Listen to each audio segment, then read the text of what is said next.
I've spent a long time trying to make sense of what happened, and honestly, I still can't. It's not a story with a neat explanation, or even a clear beginning, really. I lived with 3 other people for a year, a pretty normal arrangement for getting through life, and it felt normal at the time. But now, months later, I'm left with a feeling that something was fundamentally off, something I just didn't notice. The chipped mug warmed my hands. Tuesday morning, same as always. Prue was already at the table, scrolling through something on her phone. Rand was making. God, what was he making? Some kind of kale smoothie, probably? He was really into health food kicks. It smelled faintly of dirt. I poured my coffee, sat down, and that's when I noticed it again. The silverware. Prue was using a dinner knife to spread butter on her toast. Not a butter knife, a regular serrated dinner knife. It wasn't the first time. I'd seen it last week and just didn't think anything of it. Probably just grabbing the first thing she saw, right? She wasn't exactly known for being meticulous. But now, looking at the way she was carefully, meticulously spreading butter with that knife, it felt off, deliberate even. I cleared my throat. "Morning," I said. Prue looked up, briefly. Morning? She didn't seem to notice anything unusual about her breakfast arrangement. Rand grunted something unintelligible from the kitchen. "Everything okay?" I asked, maybe a little too quickly. She blinked. "Yeah, why?" "Just, you're using a dinner knife for your butter." It sounded stupid as soon as it left my mouth. Prue glanced down at her plate, then back up at me, a slow smile spreading across her face. "Oh, huh? So I am." She shrugged. "Guess I didn't realize, honestly. I just wasn't really paying attention." It had to be that she just wasn't paying attention. It was a busy house. A lot going on. People made mistakes. I started to feel foolish for even mentioning it. I took a sip of my coffee, trying to shake off the prickle of unease. It was just silverware. I finished my coffee and went upstairs to my room. I needed to get some work done, a grant proposal, something boring. But I kept thinking about the knife. It wasn't a big deal, logically, but it stuck with me. I started looking around, just scanning, not for anything specific, just checking, like I suddenly needed to know where everything was. I noticed the books on my shelf were slightly out of order. Not dramatically, just a couple shifted. I'm meticulous about my books, always have been. It was probably Rand. He was always borrowing things, never putting them back quite right. He wasn't malicious, just absent-minded. I straightened them, and then I checked the desk drawers. Everything was where I left it. Then I remembered the small wooden box I kept under my bed. It held old letters from my grandmother. I hadn't opened it in years. I knelt down, pulled it out, and the lid was ajar. Not open, just not fully closed. That wasn't right. I always made sure it was secure. A coldness spread through me. It wasn't about the letters. It was about someone being in here, in my room, going through my things. Rand wouldn't do that. He never cared about that kind of stuff. He wouldn't even notice the box. I started going through everything. Clothes, papers, the space under the bed. Nothing seemed missing. Nothing obviously disturbed. But the feeling wouldn't go away. Someone had been here, and they knew where to look. I started avoiding my room as much as possible after that. I spent my evenings in the kitchen, even when I didn't need to be. At least there I could see everything, even if someone was using a knife to spread butter. The kitchen felt smaller. It always felt big, open. I used to sit at the table for hours working just because it was a good space. Now it felt like the walls were closing in. I was making tea, trying to ignore the way my hands were shaking, and the radio was on low. Just static, mostly. I hadn't bothered to find a station, and then I heard it. Not on the radio. It was a click, like a door latching upstairs, my bedroom. But I know I locked it. I always lock it. I hadn't been up there since I saw whatever it was. It was a quiet click, but in that silence, it was deafening. I froze. Just stopped everything. The kettle was whistling, but I didn't even notice. I stood there listening. Nothing. For maybe 1 minute. Then a floorboard creaked. Definitely upstairs. Definitely my room. I thought maybe it was Rand. He sometimes wandered around up there looking for things. He was always losing his tools, saying he left them somewhere safe. But Rand wouldn't sneak. He's clumsy, not secretive. Plus, he's been away for 7 days, visiting his sister Helen. I started backing away slowly towards the back door, just in case. Then I heard a voice, muffled, like someone was speaking into something. Not yelling, not even really talking, just words. I couldn't make them out, but it was definitely a voice coming from my room. I didn't think. I just turned and ran out the back door into the garden and kept going, not stopping until I reached the fence. I didn't look back, I just kept running. I called the police from my phone, but I couldn't explain it. It sounded insane. A voice in my room. I hung up. It felt wrong, like calling them would make it worse. I sat on the curb, shivering, and noticed the tea kettle was still whistling through the open kitchen window. I sat there for a long time after that, just watching the steam curl up from the garden. Eventually, I went back. I had to. I left the kettle still going, which felt wrong. Everything felt wrong. The house was silent, but not empty. Not like it had been before. I called Denise, told her what happened, and tried to make it sound less crazy. She said I was probably just stressed and hadn't been sleeping. She offered to come over. I said no. I didn't want anyone else in that house. The police didn't come. I finally called a locksmith. He looked at the upstairs bedroom door, shrugged, and said it was a standard lock with no sign of forced entry. He changed the lock anyway. While he was working, I started going through things, just looking. In the kitchen, I found a small digital voice recorder hidden inside the spice rack.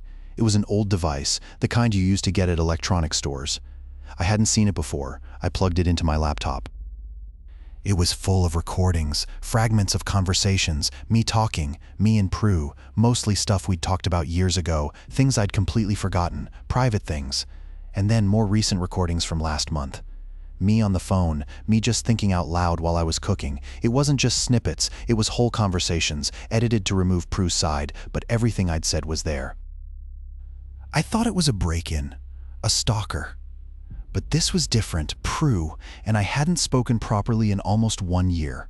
We had a falling out, a stupid one. I'd assumed she was just angry, but this felt calculated. I started making my own recordings, talking about the recorder and what I'd found. I wanted proof. I wanted to show the police, to show Denise, to show her. But when I played them back, they were all distorted, static, like someone had jammed the signal, like they were expecting me to document everything. It was almost like they wanted me to know they were listening. I stopped calling Denise as much, not because I didn't want to, but because it felt wrong, like I was performing for an audience. Every time I'd tell her about something new, some little thing that felt off, I'd picture Prue listening and cataloging my reactions. It was ridiculous, I know.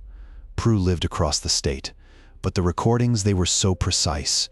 She knew things about my day, my thoughts that she couldn't have possibly known unless she'd been actively trying to find out. I started staying at hotels when I had to travel for work, even if it was just 1 hour away. I'd check the smoke detectors, of course, but it wasn't the smoke detectors, it was the vents. Every single vent, I'd use a small mirror shining a flashlight into them, looking for anything at all. I told my boss I was developing a thing about air quality. He just looked at me strangely. Rand offered to come over and check the wiring a couple of times. He's good with that kind of stuff. I said no. I didn't want anyone poking around. I didn't want to explain. It felt like inviting Prue in, even indirectly. I convinced myself she had a network, someone helping her. That's why the signal jamming was so effective. It had to be.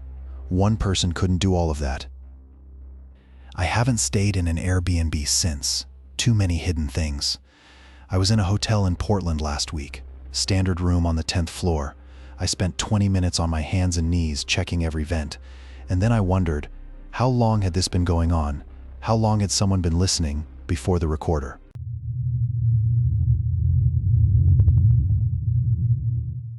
I've started double-checking the locks, even on doors inside the house. It's a small thing, a quick glance, but I never used to bother. It began a few months after I started working at the firm, around the time I accepted a ride with a colleague. We were both new to the city then, trying to navigate everything, and it felt convenient at first. The chipped ceramic of the mug warmed my hands. Saturday mornings had become predictable, but it was a good predictable. Coffee, crossword, then a long walk along the river. I'd almost forgotten what that felt like. A quiet weekend. I texted Prue just to see if she was up. We'd agreed to maybe visit that new plant shop downtown. Sent and sent. The little bubble stayed unread. Usually she replies instantly, even if it's just a thumbs up. She is glued to her phone. I figured she was probably still asleep. It was 9 o'clock. I finished the coffee and started the crossword. 15 minutes, 20 minutes. Still nothing odd. She'd mentioned being exhausted after that Yates account presentation. Maybe she just really needed the sleep. I tried calling straight to voicemail. That was unusual. Prue never misses my calls. I scrolled through Instagram, half-heartedly looking at pictures of lattes and succulents. A weird feeling started to build in my chest. Not panic, not exactly, more like a static hum. I checked her stories. Nothing since yesterday. Maybe her phone died. It's an old model. I decided to walk anyway. Fresh air always helps. As I locked the door, I glanced at the peephole. Nothing. Just the hallway empty. But I distinctly remembered seeing old man Mort heading to the laundry room just a few minutes ago. He always goes on Saturday mornings. I must have just missed him. It was probably nothing. Just a lot of little things all at once. I unlocked the door again and double-checked the deadbolt. A little extra security couldn't hurt, right? The walk felt different, not the weather. It was a nice, crisp autumn day, but it felt off. I took the long way around, sticking to Elm Street instead of cutting through the park. It just felt better, more open, more people.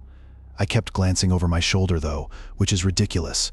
I haven't felt genuinely unsafe in years. Back at the house, I made a second pot of coffee. I needed to settle. That's when I noticed it. The garden gnome. Old man Mort's garden gnome, the one with the fishing rod, was facing the house. I distinctly remember it facing away, towards the street. Mort's really proud of his garden and meticulously arranges everything. He'd never let something face the wrong way. I thought maybe a kid had moved it as a prank, but it's a pretty heavy little thing, ceramic, and the garden wasn't disturbed. I went outside to fix it and turned it back around. I felt silly, honestly, like I was indulging some weird anxiety. As I was heading back inside, I heard a click. Not the gate, which doesn't click. It was a door, a car door, down the street. I didn't see a car, though, just Ada walking her poodle. Yates. She waved. I waved back, feeling foolish, probably just someone parking. I checked all the windows. I locked them again. Then I checked them again. I was starting to feel like a character in one of those cheap thrillers Prue used to make fun of. It had to be stress, worrying about Prue, that's all. But I kept thinking about the gnome and the click, and how I'd specifically remembered Mort heading to the laundry room, not from it. It wasn't random, someone was observing. I was still checking locks when my phone buzzed. It was Yuri. Prue still MIA? Seriously weird. I didn't reply. I just stared at the front door, running my hand over the wood. It had been locked. I was positive. Then I noticed it. A scratch. Low down, almost hidden by the doorframe. Not a new scratch, but different, like someone had tried to force the lock and given up. My breath hitched. I backed away slowly, grabbing my phone. 911. No, not yet. I scrolled to Vince. He lived closest. He wouldn't understand the Prue thing, but he'd come. Before I could hit call, the lights flickered. Just a quick blink, but it was enough. When they came back on, the living room was wrong. Not dramatically, just shifted. A cushion on the sofa was askew. A magazine was open to a page I'd definitely closed. Then I heard it. A floorboard creaked upstairs. My heart slammed against my ribs. It had to be a raccoon. We'd had problems before, but this didn't feel like a raccoon. It was deliberate, heavy. I started towards the stairs, then stopped. Stupid, don't go upstairs. I fumbled for the kitchen knife block, my hands shaking so badly I almost dropped the knife. As I turned, I don't know what I was ready to do, the back door slid open, not unlocked, slid, like a patio door, and there was Ada standing on the deck, looking confused. "Oh, hi," she said, her voice flat. "I thought I heard something." Mort said he saw a strange car earlier, a dark sedan. Thought I should check. A car, Mort. It was Mort, wasn't it? He'd been acting off all week. He knew about Prue and me. He was trying to scare me. Just scare me. I lowered the knife a little. A dark sedan? Ada blinked. Yes. And is that a kitchen knife? She took a step back, and that's when I saw the glint of metal in her hand. Not a knife, a small, silver handgun. The sun felt wrong. Not weak exactly, just flat, like someone had turned the saturation down on the whole world. I let myself in, the lock clicking too loud in the quiet. Everything looked normal, too normal.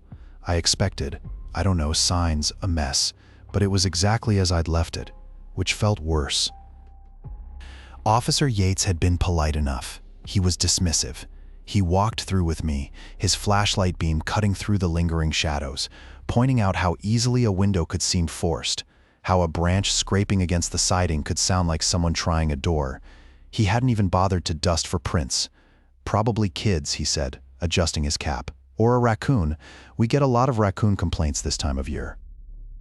He took a statement, though, and he noted Mort's account of the dark sedan. But Mort, well, Mort sees things. He's a good guy, but his stories get elaborate. Yates asked about Ada. I told him she was a friend, a coworker, just checking in. I left out the gun. It felt unnecessary and embarrassing. There were scratches on the back door frame, though. Faint, but there.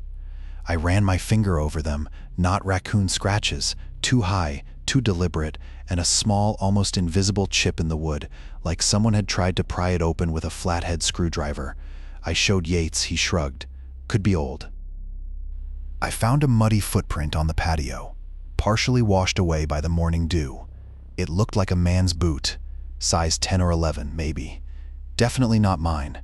I photographed it and sent it to Yates. He said he'd keep it on file. Vaughn. It had to be Vaughn. He was the only one who knew about everything, and he'd always been good at this kind of thing. Subtle, manipulative, making you question your own sanity. He was probably watching me right now, enjoying this. He wanted to scare me. He wanted me to quit, and he was succeeding. I started locking all the windows, even the ones upstairs. It felt ridiculous, but I couldn't shake the feeling that I wasn't alone, even in broad daylight. It's been years, I guess. I don't really think about dates anymore. Not connected to that time. People ask if I ever went back to the house. I haven't, couldn't, not even to collect things. It felt saturated. The job was the first thing to go, of course. I told them I needed a leave of absence. Then I just didn't go back. Said I was burned out. It was easier than explaining, easier than admitting someone knew things they shouldn't. I still wonder about that, actually. About who knew what. I spent so long convinced it was Vaughn, meticulously building a case in my head, the way he talked, the timing of everything. I even thought maybe he'd hired someone. A private investigator just to mess with me, to remind me. Ada called a few times, asking if I was okay. She seemed genuinely concerned. I deflected, said I was taking some time to travel. I didn't want to drag her into it. She'd have wanted to go to the police, and I didn't trust Yates. He dismissed everything so quickly. Now, I live in an apartment. It's on the 3rd floor. There's no patio. And I always check the locks. Not just once, twice. Every single time I leave. Every single time I come back. It's automatic. I don't even realize I'm doing it half the time. Just now, coming in from getting the mail, I did it. Click, click, and I paused, looking at the small chain lock. I didn't use that one before, but I installed it a few months ago, just in case. I still don't know what I'm protecting myself from.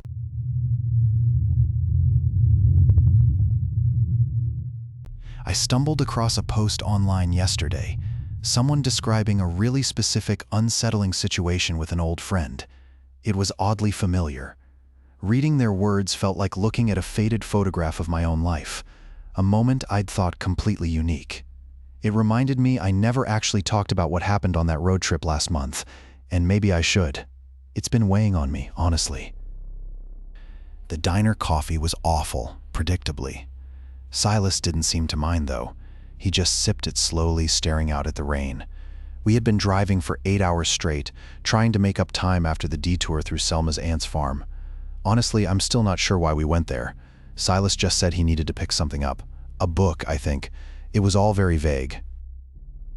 Anyway, the diner. Everything smelled like grease and regret.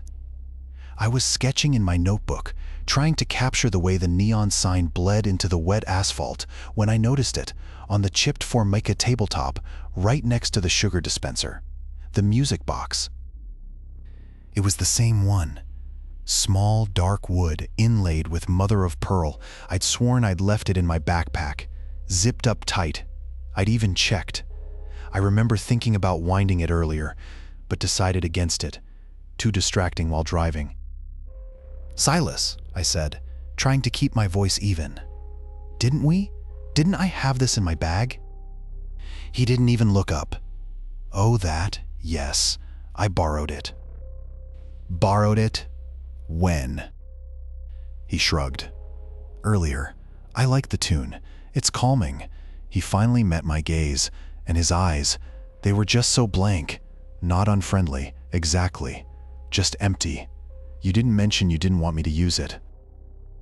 I felt a flush creep up my neck. He was right, technically. I hadn't. And it was just a music box, a silly old thing. But the way he said it, the way he'd just taken it, it felt off, like he was testing something. I told myself I was just tired, that the long drive was getting to me. He probably found it while I was using the restroom at the last gas station and just picked it up. People do that, right? It's not a big deal.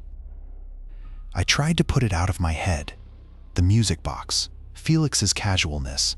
We drove another couple of hours. The rain finally let up around Tulsa. I suggested we stop for the night, maybe find a motel with a decent breakfast. He just nodded, didn't offer an opinion. He was quiet, staring out the window. Too quiet. I found myself checking the rearview mirror a lot, not for cops, but for him. We ended up at a place called the Sundowner. It was dingy. I took the room closest to the ice machine, figuring it was less likely someone would be lingering outside. Felix didn't seem to care where he was. He took the room across the hall. I didn't like that. I really didn't. I unpacked, trying to feel normal. That's when I noticed it. My journal, the blue one with the worn leather cover. I always kept it zipped in the inner pocket of my backpack. It wasn't there. Panic tightened my chest. It wasn't a diary filled with fluffy thoughts. It had things in it. Old poems, sketches, but also a lot of very private reflections. Things I hadn't shown anyone, ever. I checked the car, frantically rifling through my bags. Nothing. Then I remembered Felix unpacking his art supplies. He'd been thorough. I told myself he was just nosy, maybe looking for inspiration. Artists do that, right? But the thought felt hollow. I walked across the hall and knocked on his door. He opened it, a smear of charcoal on his cheek, looking perfectly unconcerned. "Hey," he said, like everything was fine. "Something wrong?" I stammered, asking if he'd seen my journal. He paused, and a slow smile stretched across his face. "The blue one? Oh, I believe I did see that. You left it on the diner table, didn't you?" I just stood there staring at him. The diner. He'd said I left it at the diner. I hadn't. I never leave it anywhere. It's everything. He didn't meet my eyes, just kept that stupid little smile. "It's right here," he said finally, reaching into his duffel bag. He pulled it out, the blue cover worn smooth from years of being carried around. My stomach dropped. "You went through my things. It wasn't a question." "Found it while I was getting my headphones," he said too casually. "Thought I'd return it. Didn't want you to be upset." Upset? I was beyond upset. I grabbed for it, but he pulled it back, holding it high enough that I couldn't reach. "Just wanted to skim it," he said, his voice softer now, almost apologetic. "You write some interesting things, Rand. Really interesting." That's when I noticed Selma. She was standing by the ice machine watching us. The motel owner, Selma, was a small woman, always quiet, always sweeping. She hadn't said a word since we checked in, but her eyes, they were fixed on us, wide and filled with something I couldn't place. "Give it to me, Felix," I said. Trying to keep my voice level, he didn't move. He started to read a single line out loud. It wasn't anything scandalous, just a description of a bad dream. But the way he said it, the emphasis, it felt like a violation. Then he smiled again and said, "You know, Kira told me about your anxieties, about your father." Kira? My ex? How could he possibly know Kira? It hit me then. He was trying to what? Play therapist? He was trying to manipulate me to get something. Maybe he thought I had money hidden away. Maybe he wanted something from my past. I lunged, knocking the journal out of his hand. It fell open, pages splayed on the dirty carpet. He grabbed my wrist, his grip surprisingly strong. "Don't," he said, his voice flat. "You don't want to do that." Before he could tighten his grip, Selma started yelling. Not at us, but at the front desk. "Ward, Ward, come quick. There's a man by the pool." Felix released my wrist, distracted.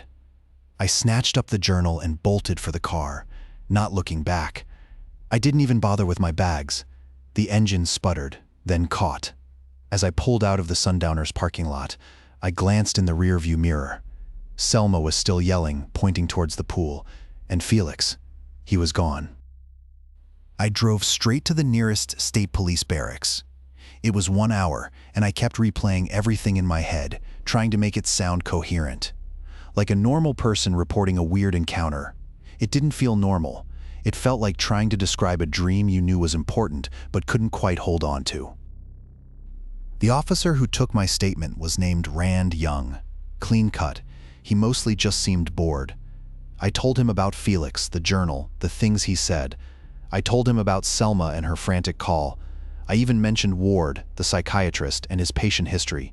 Rand typed everything with a detached efficiency. "And you believe this man read your journal and specifically targeted you with personal information?" he asked, finally looking up. "I know he did. There's no other explanation.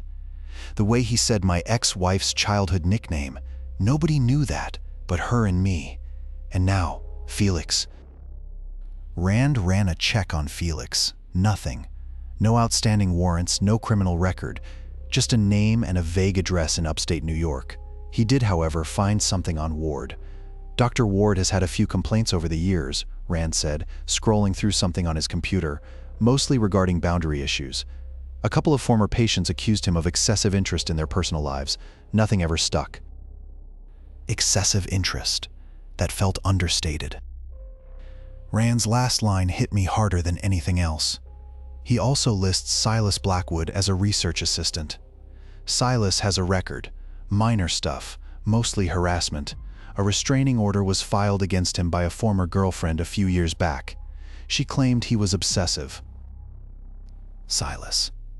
That was the name Selma had been shouting into the phone about the pool. It wasn't a crisis, it was a person. I suddenly felt foolish. Maybe Felix wasn't the problem. Maybe he was just a symptom. Silas, the obsessive one, was pulling the strings. Ward had set this up, using Felix as some kind of test subject. It felt almost logical, a twisted experiment. Rand said they'd put a note in the system, flag the name. He handed me a card. "If you see him again, call us." I drove another 50 miles before I realized I hadn't asked Rand why Silas would be at the Sundowner, or why he would care about a commotion at the pool, and why suddenly I felt less like I'd escaped something and more like I'd walked right into a net. It's funny, the things you get used to for a while. Every time my phone buzzed, I'd flinch. Just a little jump, like someone had thrown a pebble. I figured it was the Rand thing, being a person of interest, even peripherally. But it wasn't Rand, not ever. It was always just nothing. Empty texts, pictures of things I hadn't seen. Once a blurry photo of a chipped mug, my chipped mug, the one I'd broken at Opal's place years ago. I tried tracing the numbers. Burner phones, mostly untraceable. I even went back and reread my old journals, the ones I thought were safely locked away. That's when it really started to feel targeted, not random. Silas hadn't just been at the Sundowner, he'd been digging. He knew about Nell, about the scholarship money. Things I hadn't told anyone, not even Kira, and the journal wasn't just open. It was annotated, little notes in the margins, in a handwriting that wasn't mine. Questions, observations. It felt like he'd been inside my head, cataloging my weaknesses. I convinced myself it was Ward, that Silas was still working for him, some twisted experiment in behavioral manipulation. It made a kind of sick sense. Ward's whole field, the way he'd talked about pre-existing vulnerabilities. I pictured them both, sitting in a lab somewhere, watching my life unfold on a screen. I even started leaving deliberately misleading information in my social media feeds, testing to see if it would be acknowledged. It never was. It just stopped. The texts, the photos, everything. He just vanished, but I still check. Every new face, every unfamiliar car. I've gotten good at it, I suppose. This morning, I was in the kitchen making coffee.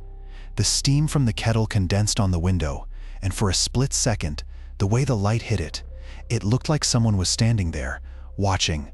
Just the steam, just the light. I corrected myself, poured the coffee, and went to the window. Nothing.